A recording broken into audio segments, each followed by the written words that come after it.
اب میں آپ کو ذرا اس جو انسانوں میں سے انسان دشمنی کا جن کا سب سے بڑا رول ہے، میں ان کی 2000 سالہ تاریخ کا آپ کے سامنے نقشہ رکھنا چاہتا ہوں۔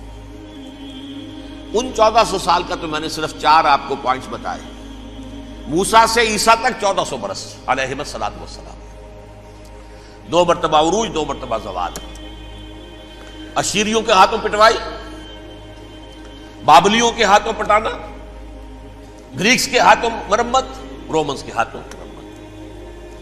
یہ جو 2000 سال ہیں، کیونکہ اب تو ظاہر بات ہے 21ویں صدی شروع ہو گئی، 20 صدیاں حضرت مسیح کو پوری ہو گئی۔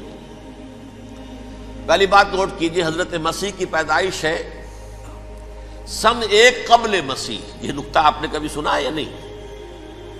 جب ملینیم کا سلسلہ شروع ہوا تھا پچھلے سال، تو میں نے بیان کر دیا تھا کہ ایک عجیب حساب کے اندر انہوں نے غلطی کی ہوئی ہے۔ حضرت مسیح کی پیدائش ہوئی 25 دسمبر کو، سن انہوں نے شروع کر دیا، جو اس کے بعد جنوری آئی تو پہلا سال شروع ہو گیا۔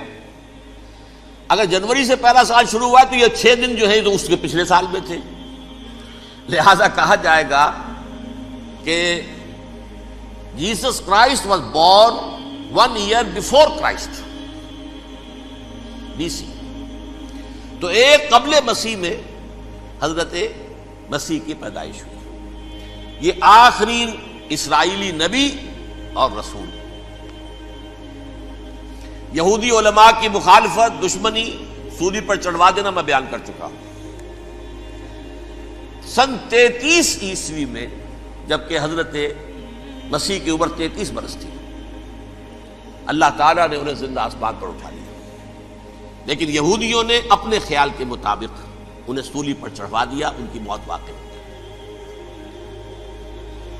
اگرچہ اس کے بعد یہ اختلاف ہے ان میں، یہودی کہتے ہیں وہ سولی پر چڑھ گیا، ختم ہوا، مر گیا۔ عیسائی کہتے ہیں نہیں، انتقال ہوا ہے مسیح کا صلیب پر، لیکن پھر وہ دوبارہ زندہ ہو گئے ہیں۔ ان کی لاش ایک غار میں رکھ دی گئی تھی، وہاں ریزریکشن ہو گیا، ان کا باعث بعد الموت وہی ہو گیا، اور پھر انہیں اللہ نے زندہ آسمان پر اٹھا دیا۔ تو ہمارے اور عیسائیوں کے درمیان نوٹ کر لیجئے، یہ چیز مشترک ہے کہ حضرت مسیح آسمان پر زندہ اٹھائے گئے۔ فرق کیا ہے؟ وہ سمجھتے ہیں کہ سولی دیے گئے، سولی پر مرے، پھر زندہ ہوئے، پھر گئے۔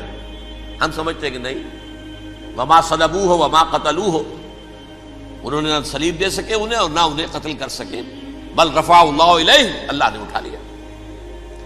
پھر ہمارا اور یہ اس کا عیسائیوں کا ایک اور اتفاق ہے، سیکنڈ کمنگ آف جیسس، حضرت مسیح دوبارہ آئیں گے۔ یہ عیسائیوں کا بھی عقیدہ ہے اور ہمارا بھی۔ بہرحال تو جیسا کہ میں نے عرض کیا کہ اس وقت یہ عذاب استیصال، عذاب اکبر کے مستحق ہو چکے تھے، لیکن اللہ نے ان کی مدت دراز کی ہے۔ لیکن ان پر دنیاوی عذاب کا ایک کوڑا جو ہے اللہ تعالیٰ کی طرف سے اسی وقت برسا، دنیاوی عذاب دنیا میں رہتے ہوئے، ختم نہیں کیا۔ 37 برس بعد، حضرت مسیح کے رفع سماوی کے 37 برس بعد، سن 70 میں یہودیوں نے بغاوت کی رومیوں کے خلاف۔ رومی ٹائٹس جنرل تھا ایک، اس نے پھر جو حملہ کیا ہے، 1,33,000 یہودی ایک دن میں قتل کیا یروشلم میں، اور ہیکل سلیمانی گرا دیا۔ وہ ہیکل پہلے بھی گرا تھا، پہلے 1400 سال کے دوران میں بھی نبوکدنضر نے گرایا تھا، لیکن پھر اس کے 150 سال بعد انہوں نے دوبارہ بنا لیا تھا، اس لیے وہ اسے سیکنڈ ٹیمپل کہتے ہیں۔ پہلا ٹیمپل جو حضرت سلیمان نے بنایا تھا، نبوکدنضر نے گرا دیا 587 قبل مسیح میں، پھر دوبارہ انہوں نے 150 سال کے بعد بنا لیا۔ وہ اس تاریخ کا حصہ ہے، میں نے جس کے بارے میں آپ کو تفصیل نہیں بتائی۔ اس میں یہ ہوا سن 70 میں وہ گرا دیا گیا، وہ آج تک گرا پڑا ہوا ہے۔ نمبر 2، یہ کہہ دیا گیا کہ یہودیوں اس ارض فلسطین سے نکل جاؤ، تم یہاں نہیں رہ سکتے اب۔ لہذا جس کا جہاں سینگ سمایا چلا گیا، یورپ میں چلے گئے، ایشیا میں آ گئے، عرب میں آ گئے، یہ 3 قبیلے جو رات بھی میں نے عرض کیا تھا، بنو قینقاع، بنو نذیر اور بنو قریظہ، یہ وہاں سے آ کے مدینے میں آباد ہو گئے۔ جس کا جہاں سینگ سمایا، افریقہ میں، ہندوستان میں، جہاں چلے گئے، ڈایاسپورا اسے کہتے ہیں، وہ آپ نوٹ کر لیجیے اس لفظ ڈایاسپورا، ہمارا دور انتشار، جبکہ ہمیں ہماری اصل سرزمین تو فلسطین ہے، حضرت ابراہیم کا مسکن، حضرت اسحاق حضرت یعقوب کا مسکن فلسطین، یہ ہے ہماری اصل جاگیر، یہ تو ہماری جدی پشتی جاگیر ہے، لیکن یہاں سے نکال دیے گئے سن 70 عیسوی میں، اور وہاں سے لے کے 1917 تک ان کا ڈایاسپورا جاری رہا۔ یہ دور انتشار ہے۔ اس دور انتشار کے اب چند حصے ہیں جس کو میں چاہتا ہوں کہ آپ علیحدہ علیحدہ سمجھ لیں۔ دور انتشار کا جو پہلا جو ہے تقریباً 300 برس رومی حکمران تھے، وہ یہودیوں کے بھی دشمن تھے اور عیسائیوں کے بھی دشمن تھے، عیسائی اور یہودی ایک دوسرے کے بھی دشمن تھے، لیکن رومی سمجھتے تھے کہ یہ ایک ہی تھیلی کے چٹے بٹے ہیں۔ رومیوں کے نزدیک عیسائی بھی یہودیوں ہی کا ایک فرقہ تھے، کوئی علیحدہ مذہب تو تھا ہی نہیں، لہذا رومی جو ہیں رومنز وہ ان دونوں کو ستاتے تھے، مارتے تھے، اور یہ آپس میں لڑتے تھے، یہودی عیسائیوں کو مارتے تھے، عیسائی یہودیوں کو مارتے تھے۔ یہ ہے 300 برس تک کی تاریخ۔ سن 300 عیسوی میں کیا ہوا؟ ایک معجزہ ہو گیا۔ بہت عظیم ایمپرر کانسٹینٹائن، قسطنطین اعظم، رومن ایمپررز میں سے بہت بڑا ایمپرر، وہ عیسائی ہو گئے۔ اب تو معاملہ بالکل تلپٹ ہو گیا، پوری سلطنت عیسائی ہو گئی۔ اب عیسائیوں کے عیش ہو گئے اور یہودیوں پہ مار پڑنی شروع ہوئی۔ اب عیسائیوں کا آپ خود سوچئے کہ جنہیں وہ خدا بنا بیٹھے ہیں، خدا کا بیٹا قرار دے رہے ہیں، ان کے قاتل کون؟ یہودی بدماش۔ لہذا ان کی وہ پٹائی شروع ہوئی ہے یورپ میں، پوری رومن امپائر میں انہیں ذلیل کیا گیا، شہروں میں آمد بند، علیحدہ رہو، گھیٹوز کے اندر رہو۔ یہودی کا نام جو ہے وہ گالی بن گیا، جیسے آج بھی یہودی گالی کہتے ہیں، جیسے خنزیر کا لفظ، آخر وہ بھی اللہ کی مخلوق ہے، لیکن آپ کو معلوم ہے کوئی شخص زبان پہ نام نہیں لانا چاہتا خنزیر کا، سور کا، ہے تو مخلوق، وہ بھی ایک حیوان ہے۔ ایسے ہی یہ ہے یہودی، یہودی گالی، جیوٹ گالی۔ لہذا ایک طرف تو ان دونوں کے درمیان دشمنی، جس کو قرآن کہتا ہے وَأَغْرَيْنَا بَيْنَهُمُ الْعَدَاوَةَ وَالْبَغْضَاءَ، ہم نے ان کے مابین دشمنی جو ہے پیدا کر دی ہے۔ اور جب یہ پوری سلطنت عیسائی ہو گئی تو قافیہ تنگ ہو گیا یہودیوں کا۔ اب آئیے 571 عیسوی، یعنی جب کہ ڈایاسپورا کو کتنا عرصہ ہو چکا تھا؟ 500 برس۔ سن 70 سے شروع ہوا نا ڈایاسپورا، جب ٹائٹس نے گرایا ہے ہیکل کو اور نکال باہر کیا انہیں فلسطین سے، بھاگ جاؤ یہاں ایک یہودی بھی نہیں رہے گا، فلسطین سے نکال دیے گئے۔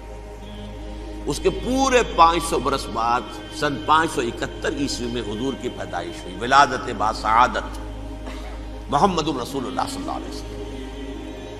610 میں آپ پر وحی کا آغاز ہوا، لیکن حضور کے ساتھ ان کا معاملہ کیا رہا؟ اول تو جبکہ حضور ابھی مکے ہی میں تھے، یہودیوں نے ریشہ دوانیاں شروع کر دی حضور کے خلاف۔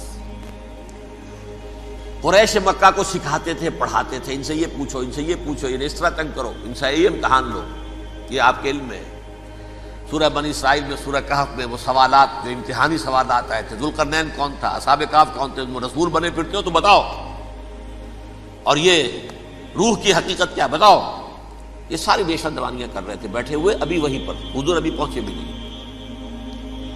ہجرت فرما کر حضور تشریف لے آئے تو حضور نے، جسے ماسٹر سٹروک کہا جائے گا، یعنی اسٹیٹس مین شپ کا ماسٹر سٹروک، آپ نے مدینے میں آتے یہودیوں کے ساتھ پیکٹ کر دیا، جوائنٹ ڈیفنس پیکٹ آف مدینہ، کہ اگر مکے والے ہم پر حملہ کریں گے تو ہم مل جل کر ایک قوم کی حیثیت سے مقابلہ کریں گے۔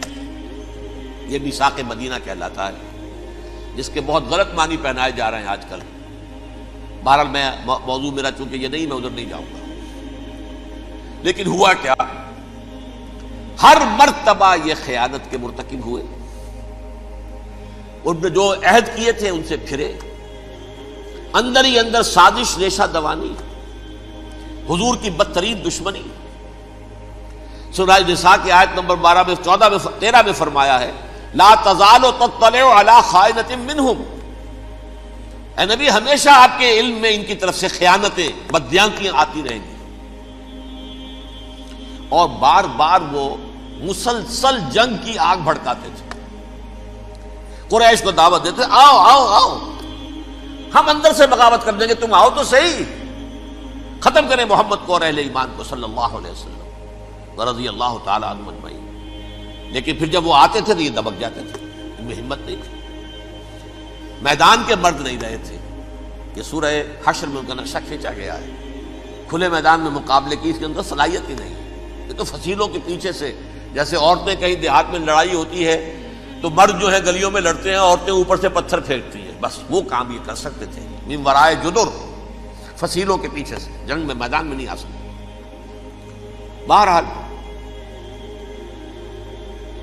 قرآن مجید میں ہے یہ سورہ مائدہ کی آیت نمبر 64، کلما اوقدوا نارا للحرب اطفاها اللہ.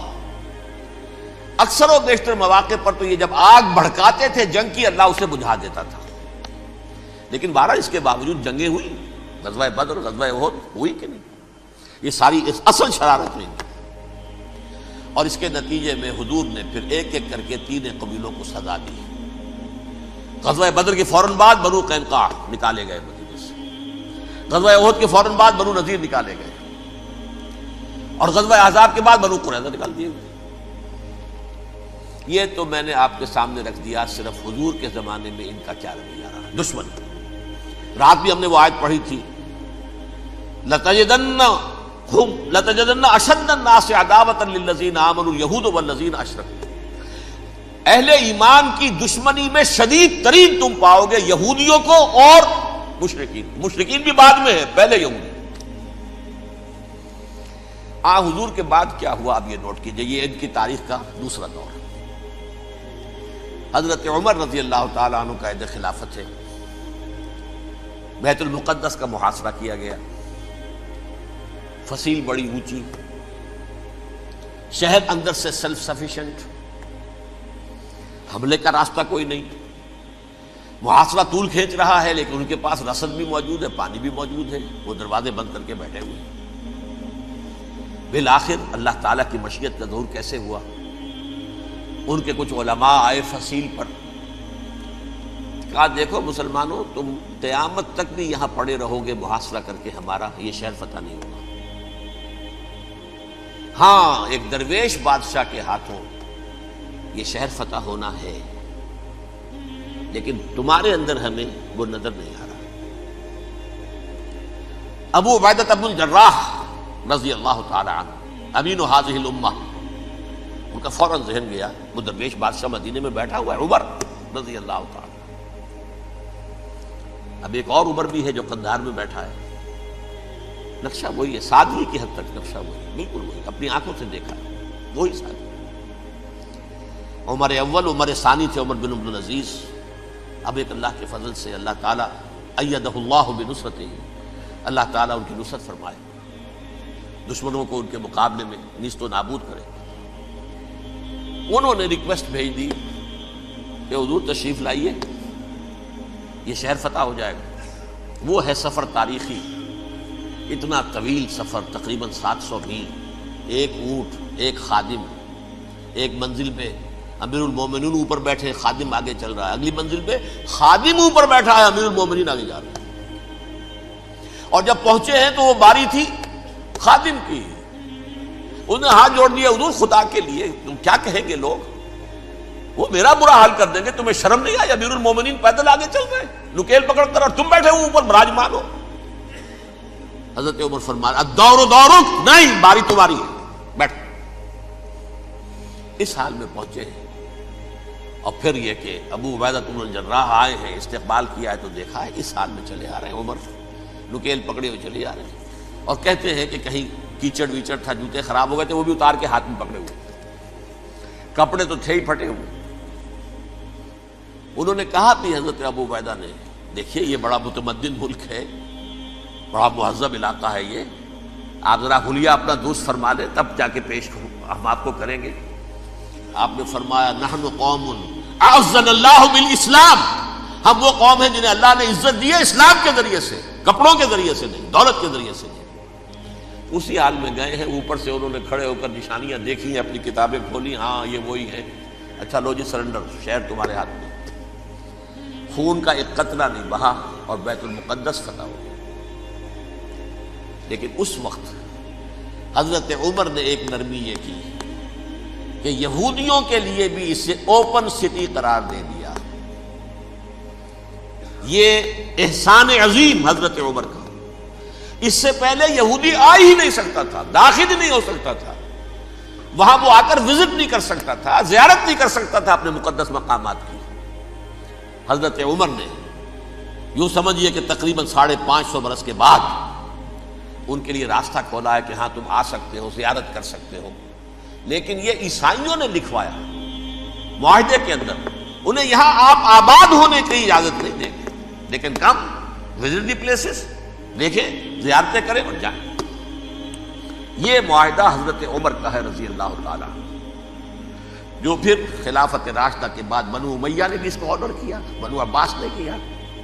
پھر جو ہمارے یہ ترکوں میں اندر خلافت آئی تو ترک خلفاء نے بھی اس معاہدے کی پوری پابندی کی۔ فلسطین میں آ سکتے ہیں یہودی صرف زائرین کی حیثیت سے، وہاں آباد نہیں ہو سکتے۔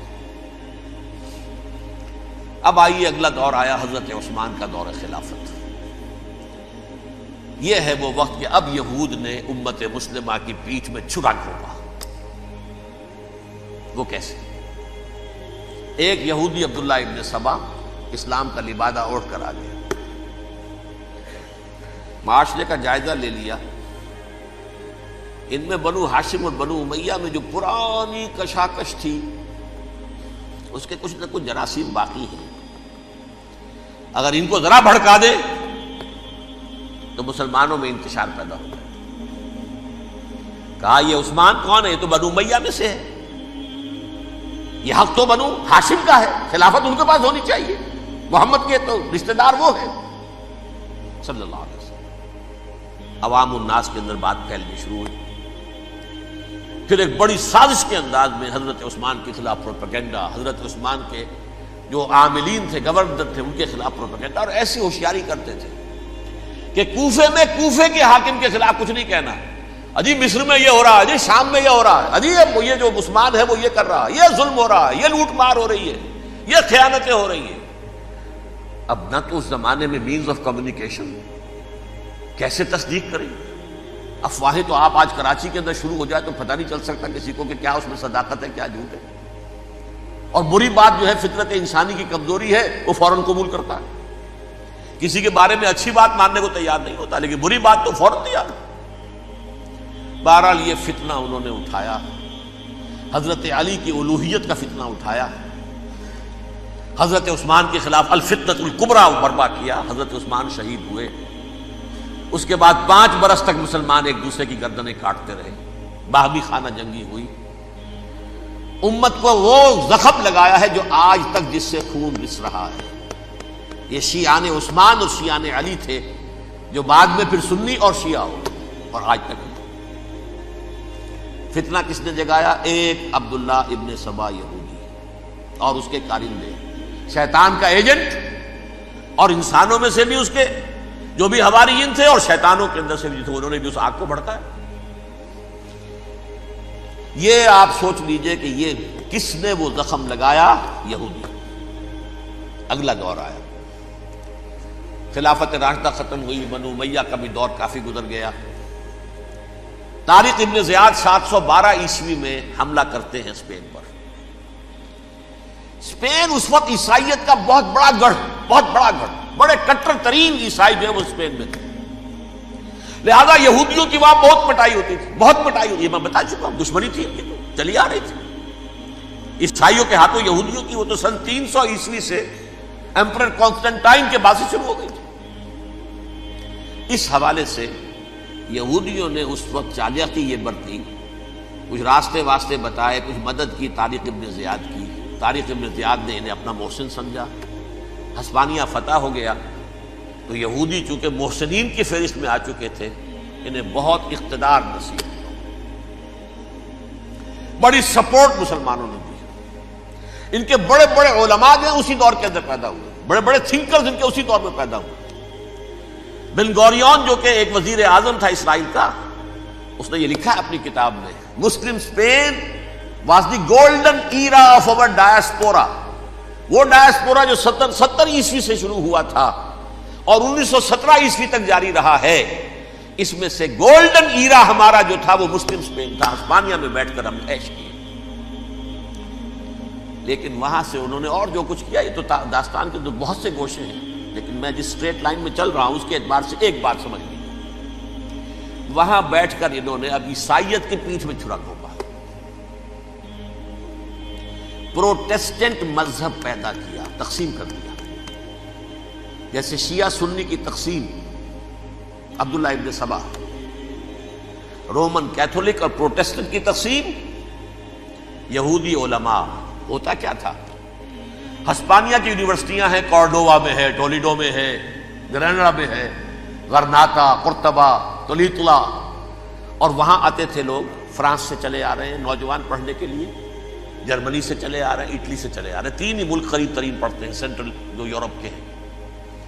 یہاں پر جو ہے وہ اسلام جو نور پھیلا رہا تھا اس سے بھی مستفیض ہوئے، جہالت کے جو ہے پردے ان کے وہ چھٹے، اس کے ساتھ ہی وہ یہودی وہاں ان کے اندر جو جراثیم داخل کر رہے تھے وہ اس عیسائیت کے خلاف بغاوت تھی، جو اس وقت دنیا میں عیسائیت اس وقت تھی، پوپ کا راج تھا دنیا میں اس وقت۔ یورپ میں جو عیسائیت تھی اس میں ایک طرف بادشاہ تھے، لیکن بادشاہوں کی حیثیت وہاں پر یوں سمجھ لیجئے کٹ پتلیوں کی تھی، اصل قوت پوپ کے ہاتھ میں تھی۔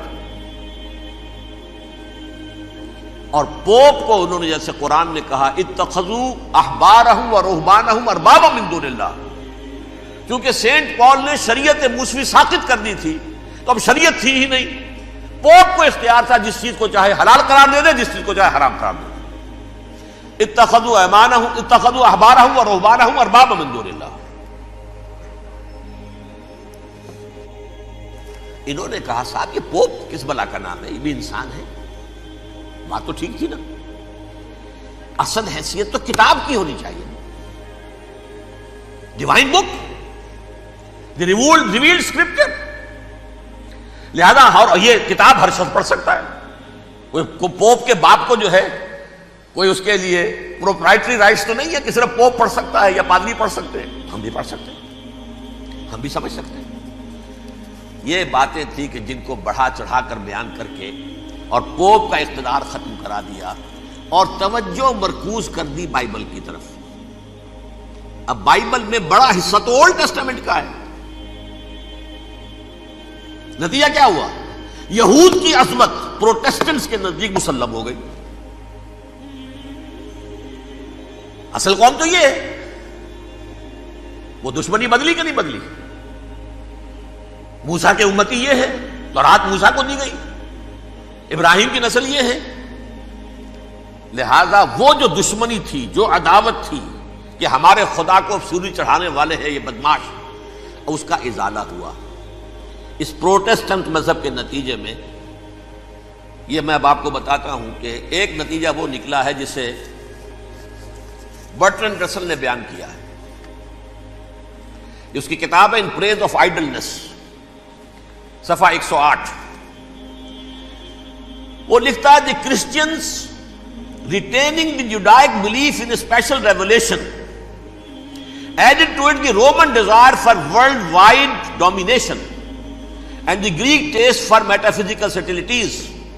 The combination produced the most fiercely persecuting religion that the world has yet known. یہ 3 چیزیں آ کر عیسائیت میں مل گئی۔ ایک تو جب یہ اولڈ ٹیسٹامنٹ جو ہے وہ ان کے ہاتھ میں آ گئی، اور اس کے میں کچھ آپ کو بتا دیتا ہوں کہ اولڈ ٹیسٹامنٹ کی تعلیمات، کیونکہ یہ اولڈ ٹیسٹامنٹ جو ہے یہ محرف تھی، اصل تورات تو گم ہو گئی تھی 587 قبل مسیح میں، جب پہلی مرتبہ ہیکل جو ہے تباہ ہوا ہے اس وقت ختم ہو گئی تھی۔ اس کے کوئی 150 سال کے بعد انہوں نے یادداشتوں سے مرتب کر کے لکھی ہے، اب اس میں ان کے اپنے خیالات، اپنے امانی، اپنی توجیحات وہ شامل ہو گئی۔ لہذا میں آپ کو حوالے دیتا ہوں، اس کتاب کے اندر مظالم کی جو تعلیم دی گئی ہے، اہل کتاب نے اپنے مظالم قتل عام کے جواز کے لیے تورات میں تبدیلیاں کی اور پیغمبروں پر دہشت ناکی اور بدترین حرام کاری کے الزامات لگائے. سنیے، پہلا حوالہ ہے یہ گنتی باب 31 آیات 17-18.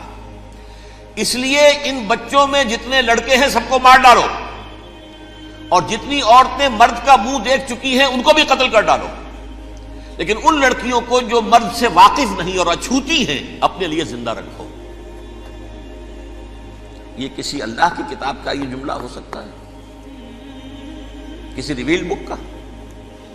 اور سنیے، یہ ہے استثناء ڈیٹرانومی باب 20 آیت 16-18. پر ان قوموں کے شہروں میں جن کو خداوند تیرا خدا میراث کے طور پر تجھ کو دیتا ہے، کسی ذی نفس کو جیتا نہ بچا رکھنا، جیسا خداوند تیرے خدا نے تجھ کو حکم دیا بالکل نیست کر دینا. مرد، عورتیں، بچے، بوڑھے سب ختم. یہ کتاب مقدس ہے. اور سنیے، سموئیل باب 27 آیت نمبر 9. اور داؤد نے اس سرزمین کو تباہ کر ڈالا اور عورت مرد کسی کو جیتا نہ چھوڑا. نمبر 4، ان سب آباد شہروں کو ماں، عورتوں اور بچوں کے بالکل نابود کر ڈالا. کتاب استثناء باب 3 آیت 6. یہ ہے جو کہہ رہا ہے برٹرنڈ رسل، کرسچینٹی میں آ کر اب یہ 3 چیزیں شامل ہو گئی. ایک تو یہ باربیرین یہ تعلیم جو ہے، اور یہ مذہب کے نام پہ تعلیم، یہ کتاب مقدس کی تعلیم. نمبر 2، رومنز کے اندر جو ایک تمنا تھی ورلڈ ڈومینیشن کی، وہ عیسائیت کے اندر آ گئی. اس لیے کہ پوری رومن امپائر جو ہے عیسائی ہو گئی، تو اسے وراثت کے اندر ورلڈ ڈومینیشن کی جو ایک تمنا تھی وہ مل گئی. اور پھر یہ کہ انہوں نے جو توہمات تھے یونانیوں کے، ان کو بھی اپنے ہاں مختلف شکلوں کے اندر جمع کر لیا.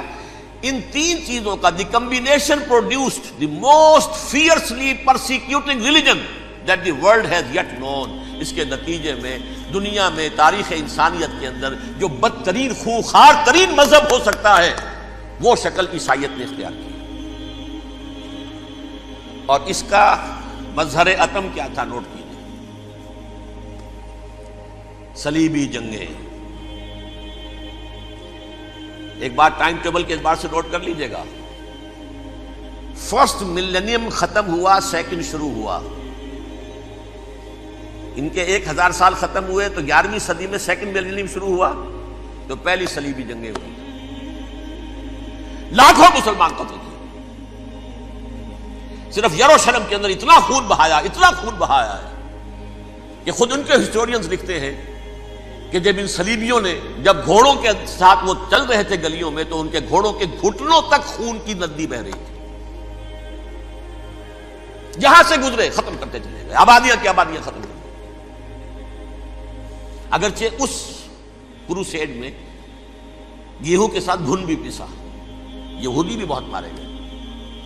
یہ فرانس سے، جرمنی سے جب یہ کروسیڈرز آ رہے تھے، 3000 میل کا سفر طے کر کے آئے تھے. سوچئے تو صحیح. اربن ثانی پوپ جو تھا، آگ لگا دی تھی اس نے پورے یورپ کے اندر. شرم سے ڈوب مرو، تمہارے مقدس علاقے مسلمانوں کے ہاتھ میں. انفیڈلز، یہ کافر، یہ مرتد، یہ ملحد. مسیح جہاں پیدا ہوا، مسیح کو جہاں سولی دی گئی، وہ کہاں ہے؟ ان کے ہاتھ میں. وہ آگ لگائی ہے، 3000 میل کا فاصلہ طے کر کے یہ قومیں آئی ہیں، اور جو تباہی مچائی ہے. تاریخ انسانی میں ایسی بربریت کی کوئی مثال. اور یہ ان کے اپنے ہسٹورینز لکھتے ہیں. شرم کے مارے ایسے محسوس ہوتا ہے جیسے ان کی گردنیں جھکی جا رہی ہیں.